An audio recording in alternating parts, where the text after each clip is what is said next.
Hello, future KBS special educator.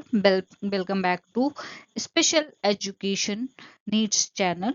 दोस्तों KBS के exam में विजुअल इम्पेयरमेंट यानी दृष्टि बाधिता से क्वेश्चन आ सकते हैं।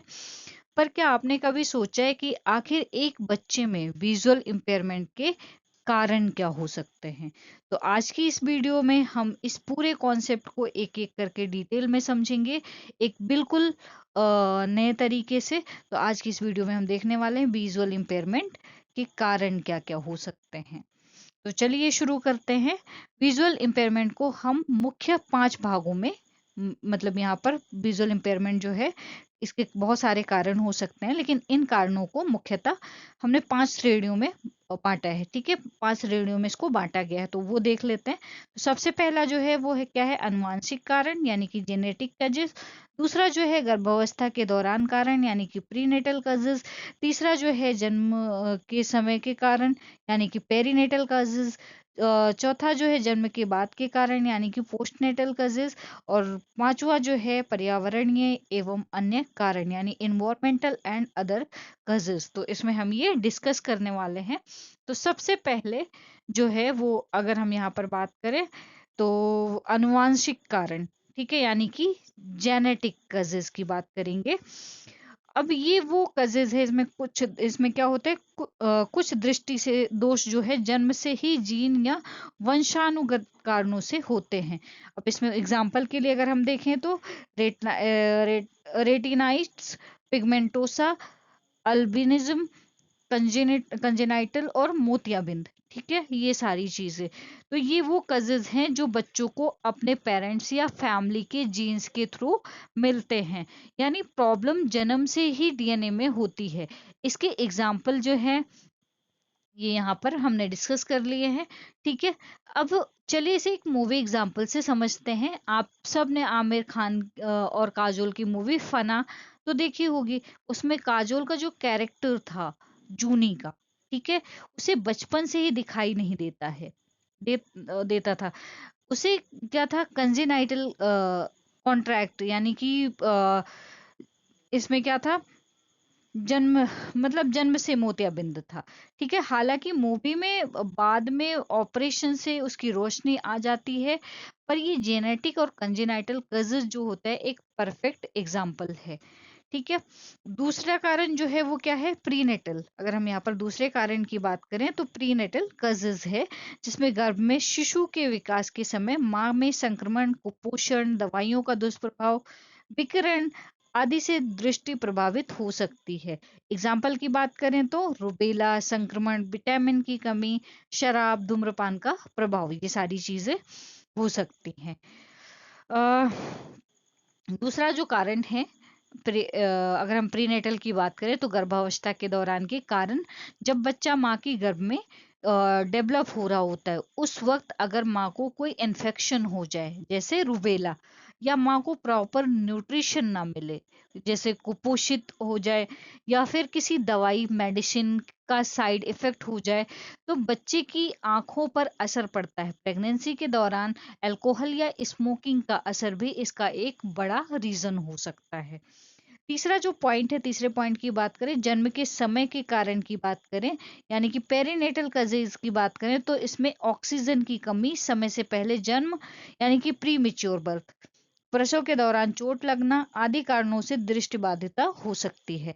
अब यहाँ पर एग्जाम्पल में बात करें तो प्री मेच्योर बर्थ यानी जन्म के साथ हाइपोथेमिया, जन्म आघात, ये सारी चीजें। तो यहाँ पर अगर हम बात करें जन्म के समय के कारण की, सोचिए डिलीवरी का टाइम है, अगर उस वक्त बच्चे को सफिशिएंट ऑक्सीजन ना मिले, जिससे हाइपो हाइपोमोक्सिया कहते हैं, या बच्चे का जन्म जो है उसके टाइम मतलब उसका जो टाइम है वो पहले हो जाए यानी कि प्री मेच्योर बर्थ, या डिलीवरी के दौरान सर या आंख पर कोई चोट लग जाए यानी कि बर्थ ट्रॉमा, तो इसे भी क्या हो सकता है, दृष्टि बाधिता हो सकती है। अब हम यहाँ पर चौथे कारण की बात करें तो जन्म के बाद का कारण यानी कि पोस्ट नेटल कॉजेज। इसमें क्या होता है, जन्म के बाद होने वाले रोग, चोट, संक्रमण, कुपोषण, गलत उपचार या लापरवाही से दृष्टि में कमी आ सकती है। एग्जाम्पल की बात करें तो जैसे खसरा है, चेचक है, आंख में चोट लगना, ग्लूकोमा है, मोतियाबिंद है, ये सारे इसके एग्जाम्पल हो सकते हैं।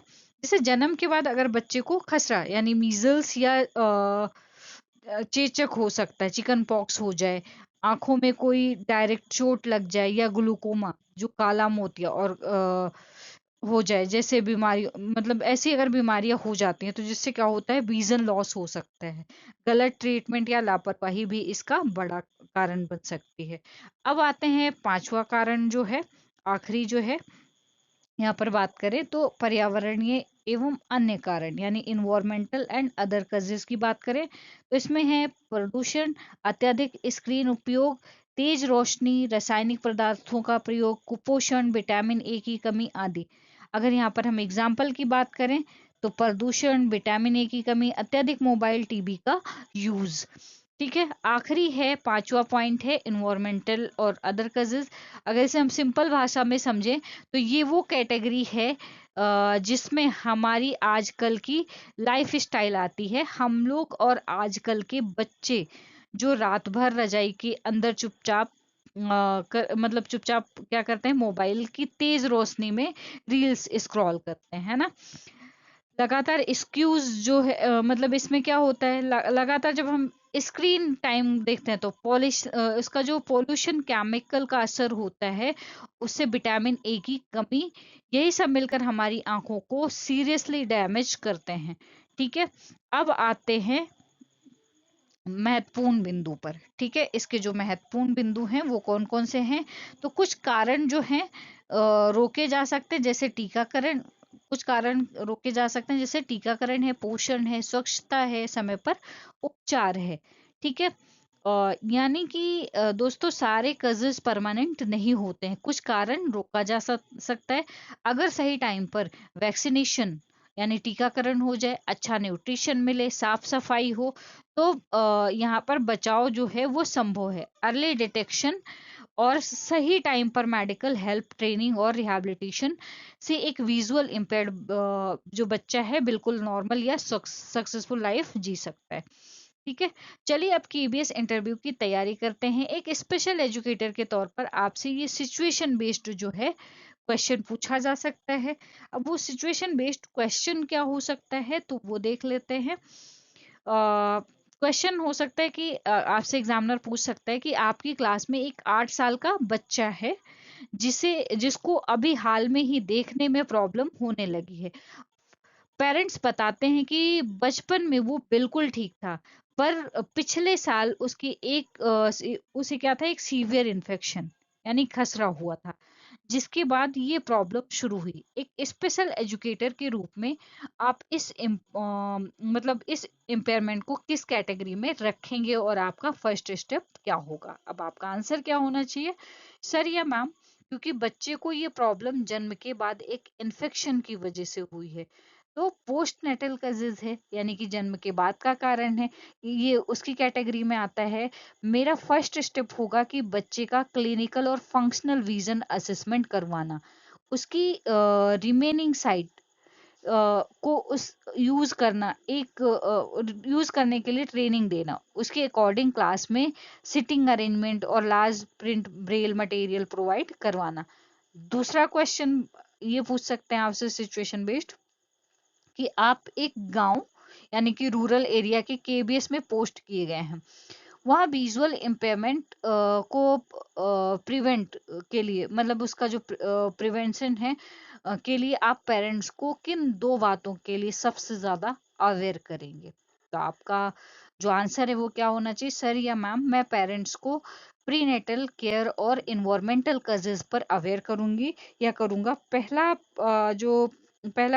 प्रेग्नेंट मदर की डाइट और वैक्सीनेशन जैसे रुबेला और बचाव के लिए उस पर ध्यान देने के लिए कहूंगी। और दूसरा, बच्चों को विटामिन ए की रिच आहार जैसे गाजर, हरी सब्जियां खिलाना, ताकि इसमें क्या हो, मल न्यूट्रिशन होने वाले ब्लाइंडनेस को रोका जा सके। ठीक है, तो ये था जवाब, इस तरीके से आप जवाब दे सकते हैं। तो दोस्तों ये था विजुअल इम्पेयरमेंट के 5 मुख्य कारण। अगर कॉन्सेप्ट एकदम क्लियर हो गया है तो वीडियो को लाइक ज़रूर करें और कमेंट करके बताएं कि आप अगला टॉपिक कौन सा आपको समझाना चाहिए। ऐसी क्वालिटी स्पेशल एजुकेशन वीडियो के लिए स्पेशल एजुकेशन नीड्स को सब्सक्राइब कर लीजिए और अपने दोस्तों के साथ शेयर कर दीजिए। और अगर लाइक नहीं किया है तो लाइक भी कर दीजिए। मिलते हैं अगली वीडियो में, तब तक के लिए keep learning and keep growing.